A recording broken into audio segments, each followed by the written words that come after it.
Hey folks, man, this is Monk, and we are back with another episode of Classes of Cinematics, and I'm joined as always with my co-host. We got Bobby Blockbuster. Yo, yo, yo! And this is going to be another one of our special episodes, and today we're going to give you what we think are some of the best film weapons. And I'm going to set this off, man, with one that I think stands out to me, and we're going to be talking about Castor Troy's double 1911s, man.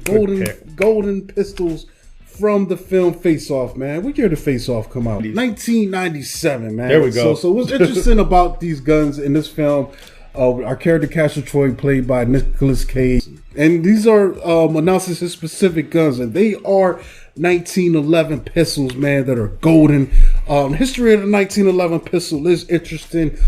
It was created, I believe, in the World War I era, and specifically made for jungle warfare, man. So I think what was going on, this group of individuals that the U.S. soldiers were encountering were kind of bolstered up by high morale and would often take substances. So their normal armors were not good enough to stop these guys, man. So what happened with the 1911 is firing a 45 caliber round, specifically 45 APC. So it's a heavy slug, man. Basically, this gun was designed to knock you on your ass, not necessarily penetrate you. And what was crazy, I forgot who they were fighting, but these people were also rumored to do something. I don't know. I can't confirm it. I heard about this on the show or not. So do your own research. But they said that they might take some individuals and basically wrap your testicles with rawhide, bro. Oh, and as that rawhide dries, it shrinks. So you're in high pain. And they would give these guys machetes and send them at the U.S. soldiers. And like I said, like, they weren't feeling nothing, man. In some cases, it was reported that they were taking rifle fire and still able to run up on these people and do some damage with these machetes. So this 45 1911 was created because it was also able to be more wieldable in, high foliage, dense forest, situations. But in the use of this film, man, this thing is just a great visual treat, man. To see this guy, it's a John Woo film, so we got crazy pistol action, and Nicolas Cage is just firing off, double-fisted, dodging, jumping and diving, firing at John Travolta with these golden guns, man. And it's just one of these weapons that really stands out and looks good on the screen, man, to this day. Absolutely. So I'm going to follow that up with the Ajanti Dagger from 1986's The Golden Child. Why? Because I want the knife. Yes, please. So the cross dagger of Ajanti is one of these weapons where it really depends on who's using it, depends on if it's going to be used for good or for evil. So when it was first brought to this world, it was brought by the evil spirits that wanted to kill, or actually did kill, the second golden child, the bearer of justice. But then since then, it crossed hands to some monks in Tibet that kept it safe and protected in a temple. And then as we move forward to modern day, or in this case, the 80s, which was a great time, this new golden child, he emerges, and there's a new evil, Sodom Numspa, aka Brother Numsi, and he ends up kidnapping the golden child, and then Chandler, the chosen one, is tasked with having to save the golden child. So what ends up happening is Sodom Numspa inserts himself in one of Chandler's dreams, offering a trade, the child for the knife. But we all know that if Numsi gets the knife, he's gonna kill the golden child. That's the only way to kill him. So, Chandler's kind of stuck between a rock and a hard place, but is persuaded by the people that are helping him and, with the mission, that he has to get the knife. So him and his partner Key, they go out to Tibet to go get the knife. And what's really cool about the knife is what you have to do to get it. So first off, it can only be retrieved by somebody that's pure of heart. And then once you got that base covered, you have to ask for it properly. And they got these cool little spinning pillars and stuff. And obviously Chandler don't ask for it the right way, but they overlook that. And then once he crosses that path, then he's brought down to the lower level of the temple, and he's given a glass of water.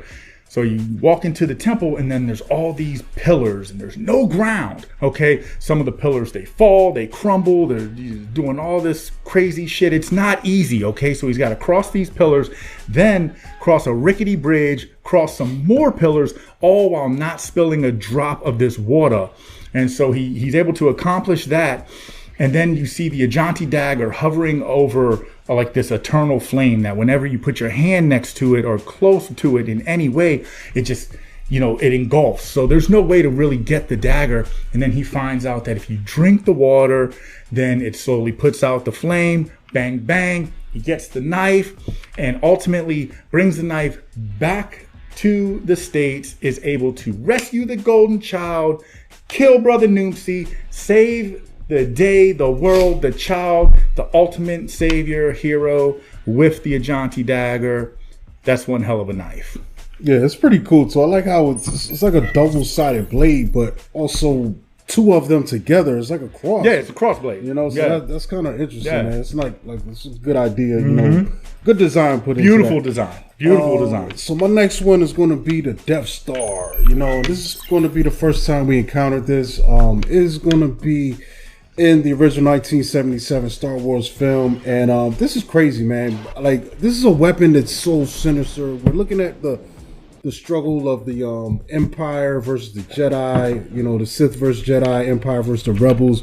But what's giving the Empire the edge at this point in time is having this weapon, which is probably about the size of a small moon, man. But what's crazy about it is you've got something that has the potential and power to destroy an entire world. And interestingly enough, the first world that gets destroyed is the world that this weapon was created on. And then later on, the first on-screen destruction we see is them destroying the planet of Alderaan, which is Princess Leia's home world. And it's crazy because it's a situation where they're asking her for information. Despite the outcome, they still destroy her home world, man. It's just like a really poignant moment in this franchise, in this series. For one, it's sad. It's like, dude, there were people that lived on this planet and you just wiped it out in one fell swoop. It also shows how much power and how dangerous the Empire is at this point in time, man. It's crazy. And even to the point now where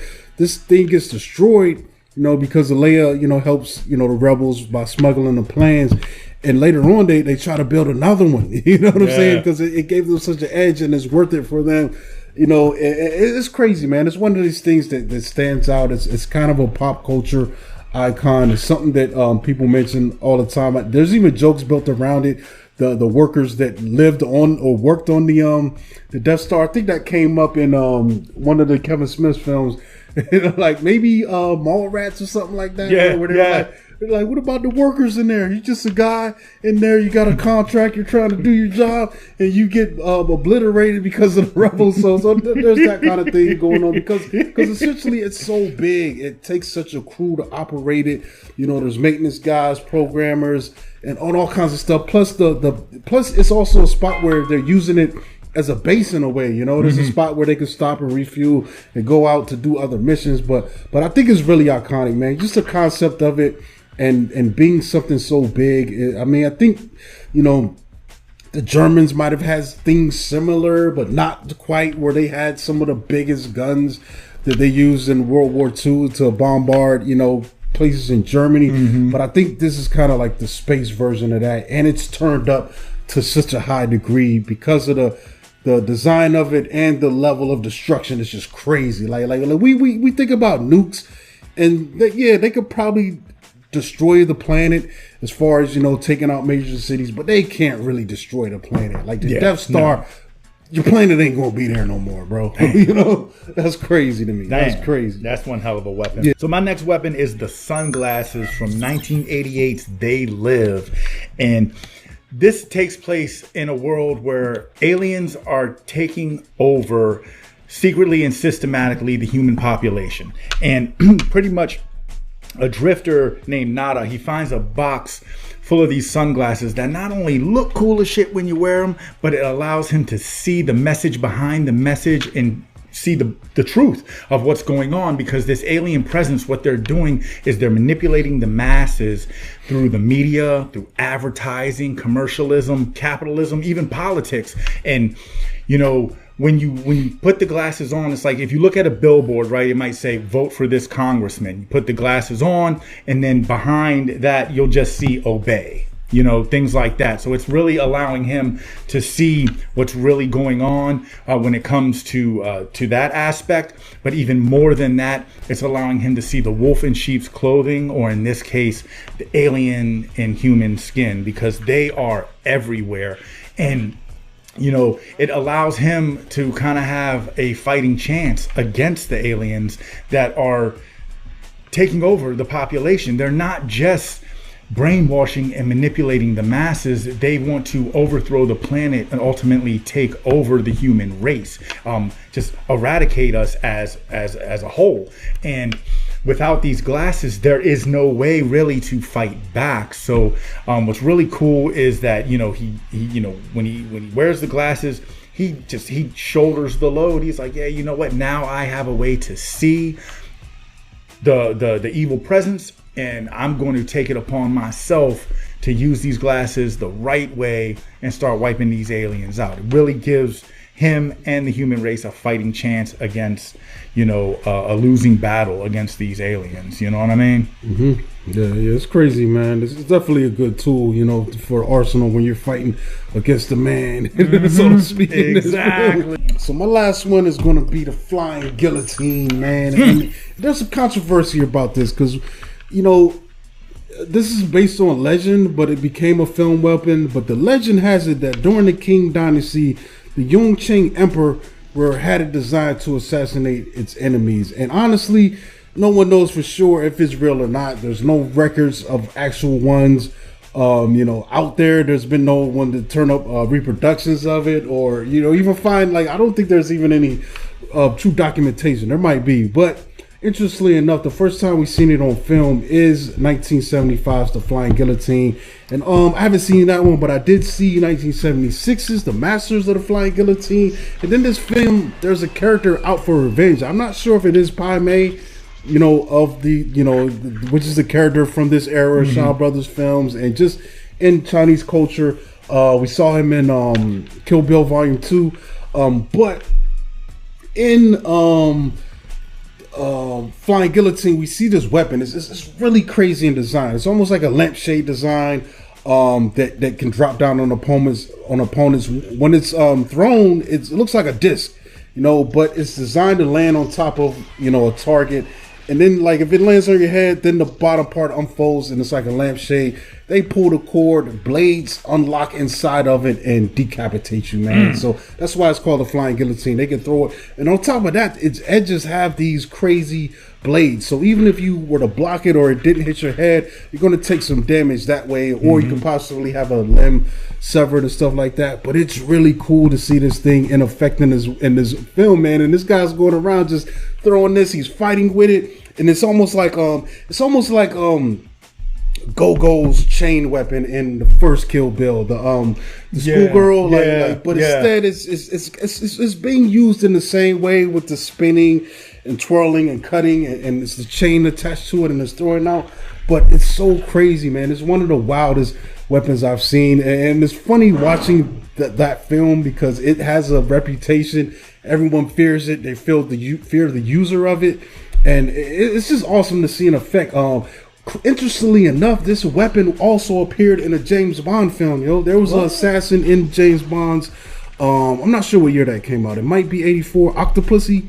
In that film, the Roger Moore, and there's a character in there that is using the Flying Guillotine. So I thought that was really cool to me that weapon's notoriety transcends genres, jumping from these Hong Kong, you know, martial arts films to show up into a mainstream, you know, spy thriller, man. So I don't know if there are any newer versions of this, but I do know it was a weapon that was featured a lot in films at that time, and it's just fun to see stuff like this, man. These kind of innovations.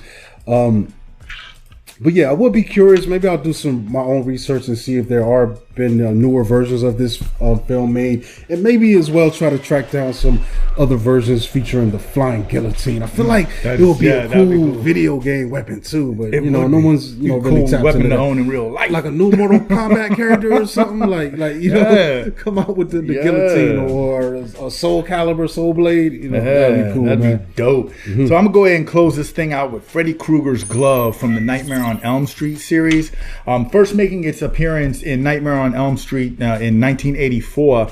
And what's really cool about this glove is it is just as iconic and terrifying as Freddy Krueger, the monster that wears it. I mean, it's an extension of the character, you know what I mean?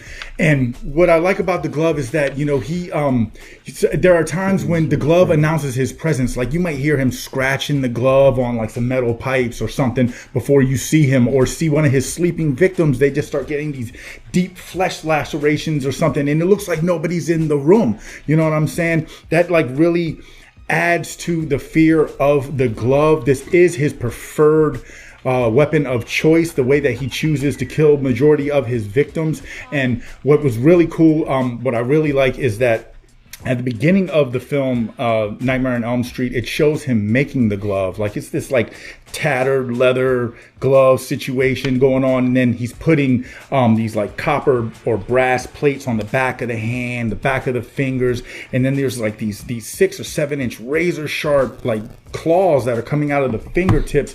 And when he puts the glove on, it almost looks like it becomes his hand. You know what I'm saying? Like he's putting the glove on with no intentions of ever taking it off. And what I really like about the glove as well is that as the franchise grew and more Freddy or more Nightmare on Elm Street films were made, the glove, it changed slightly here and there, little bit by little bit, but the core blueprint of what made the glove stayed the same because it had to. This glove is a part of Freddy Krueger, about a part of his character, his makeup, and what we think of when we think of him. And what I also liked is that when Wes Craven was asked, like, how did you come up with this idea? He said that he tried to think of humankind's first fears way back in the day, and that he came up with animal claws. So when you put that idea next to this finished product, it is a grand slam. I mean, you can't think of the glove without thinking of Freddy and vice versa. And for me personally, Freddy Krueger's glove is by far the most scariest slasher weapon to ever be seen on film. There is nothing that is more terrifying than that glove. Yeah, it's kind of freaky too, because like you said, it kind of becomes his hand, and there's moments where he's not even using it to try to kill you. He might be trying to caress you just to elevate your fear, and it's creepy, man. It's wild, bro. Like, and honestly, if you think about it, he could still punch you with it if he wants to. Because it's got the back hit you with the backhand, or even like in Dream Warriors, where the glove actually turned into the drug needles, and he used that to kill the one girl. I mean, they've gotten so inventive with it, but like I said, the basic concept of it being a part of his hand with the extended claw element is always got to be at the forefront. Yeah, man. That's what's up, dude. Hells yeah. But I think that's it, folks, man. We're going to be out of here. We're going to catch you next time, man. Hit us in. Let us know. Maybe you got some list ideas you want to share with us, man. Leave it in the comments below. And we'll be back soon, man. Subscribe to the channel. Check us out. We got merch. Also, hit the QR code and follow us on Instagram at Classes of Cinematics. You can catch me at Monkey Blood on Twitter and Instagram. And this Bobby Blockbuster. As always, you can catch me on this show or on our regular film review show or out in the real world. Those are the 3 places I be at. All right, y'all. We out of here.